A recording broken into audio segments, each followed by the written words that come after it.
Let's take a look at a few pictures, shall we? Can you tell me which is taken from a city and which from a village? Can I get a show of hands? City or village? City. Next one? This one?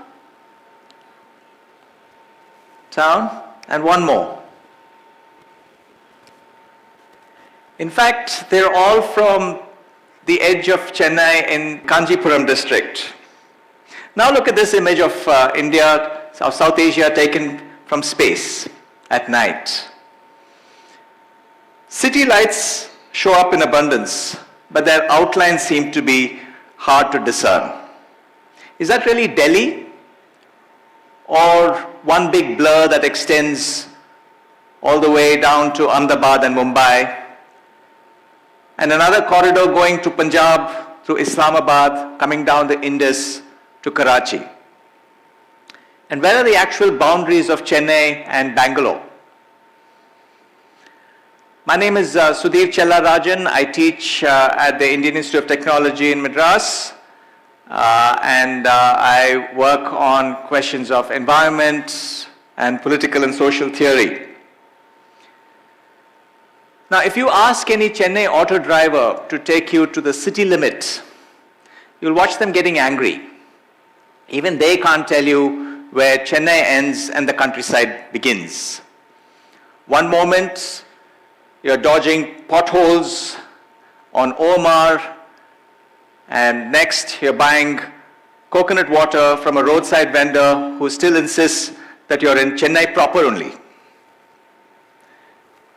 This is the peri-urban frontier, the transitional zones at the margins of cities where urban and rural characteristics blend.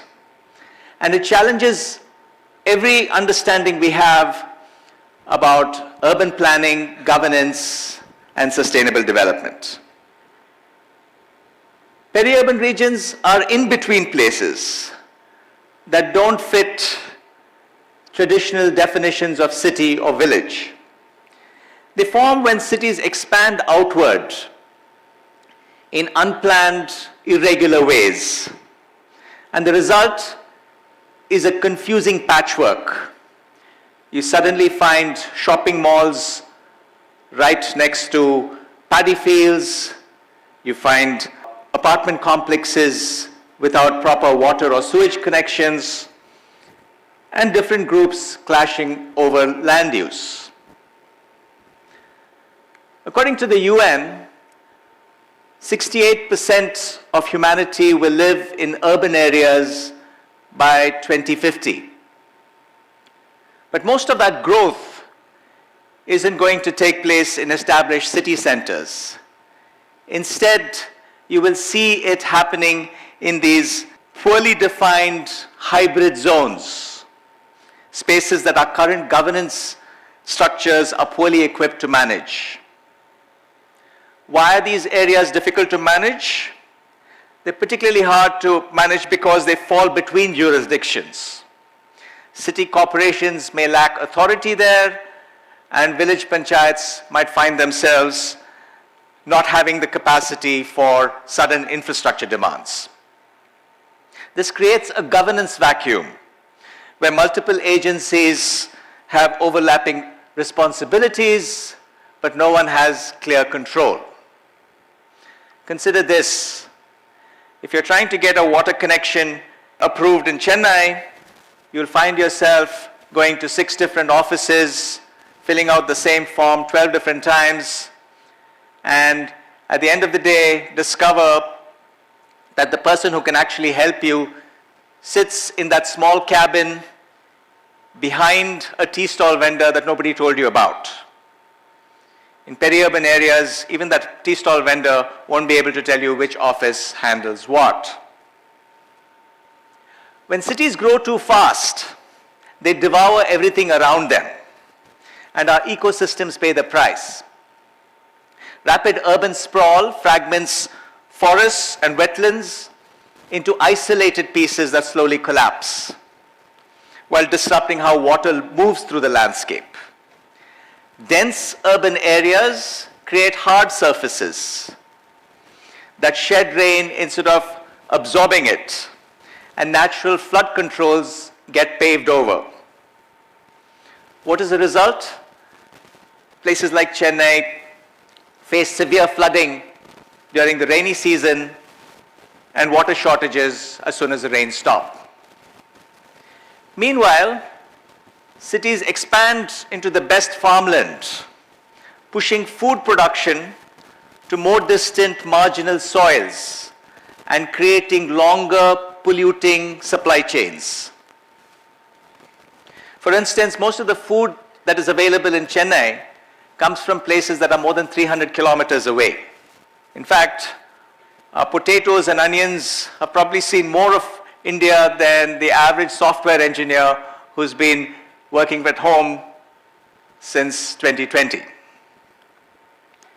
All this creates a cascade of problems that disproportionately affects the most vulnerable. Yet no single agency can manage this complexity. The solution isn't to stop growth or to create one master agency. Instead, it is to try to grow wisely through what geographers and planners call adaptive governance or polycentric governance.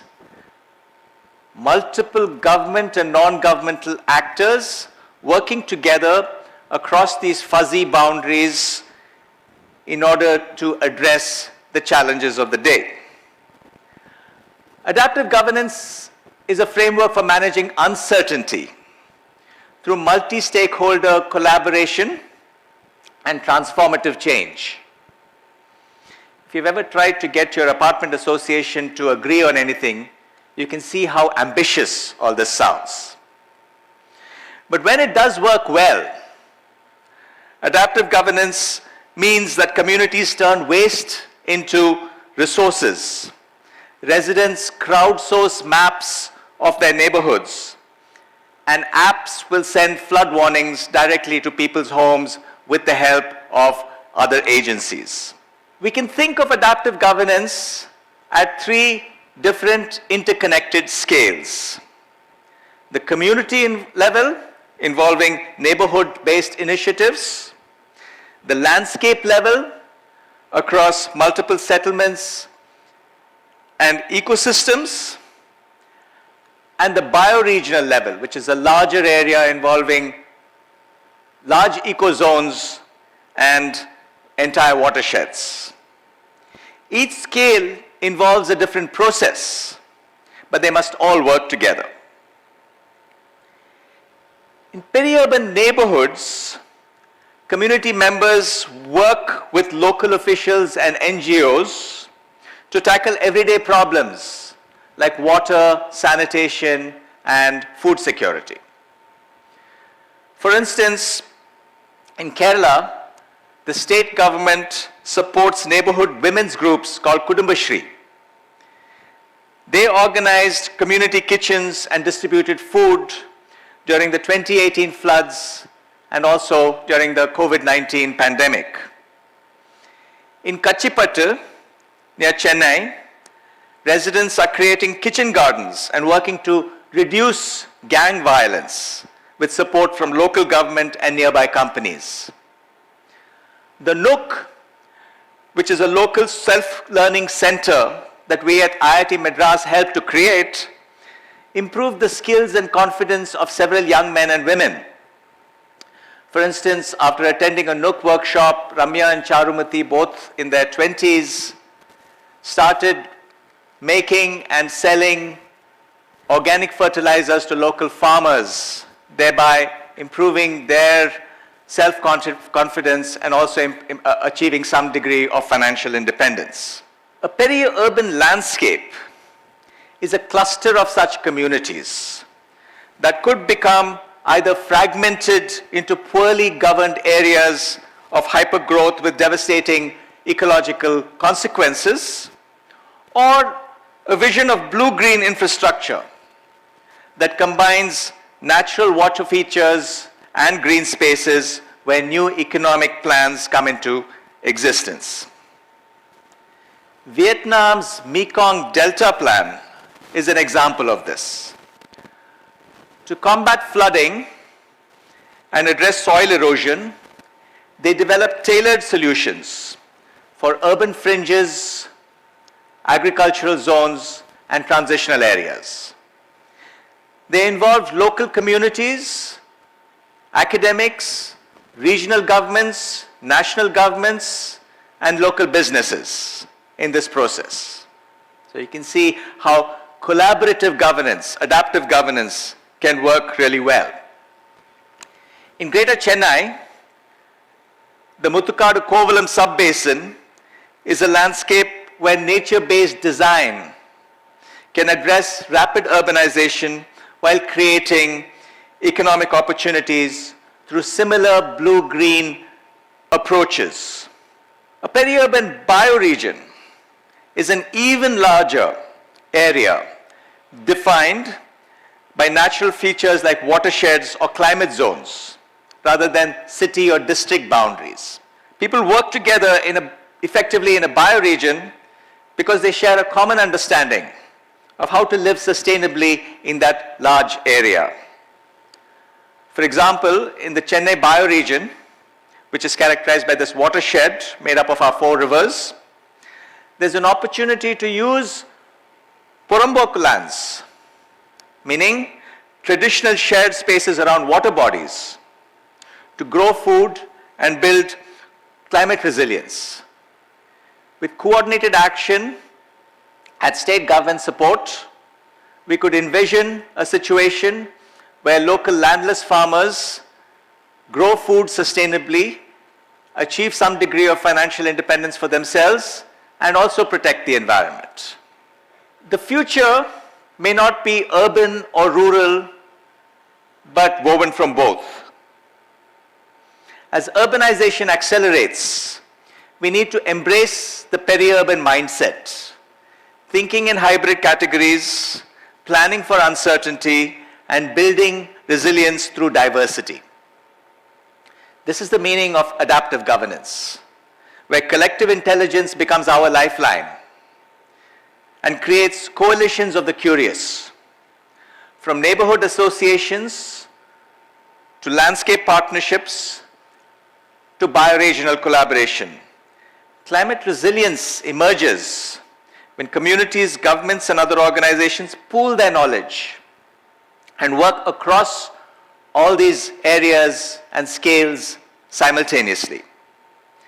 Collective intelligence means farmers sharing flood patterns with urban planners, children creating local maps of their ecosystems along with scientists, and women's groups working with regional governments. The edge spaces where different worlds meet are not margins.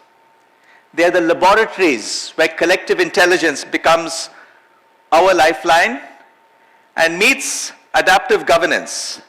And they both confront climate change, where our future will be decided. After all, if Chennai can survive December floods, May water crises, and traffic that makes glaciers look speedy, yet produce world-class software, superb music, and some of the tastiest food on the planet, surely we can figure out how to manage a few peri-urban zones. After all, we know how to make impossible things work. Thank you.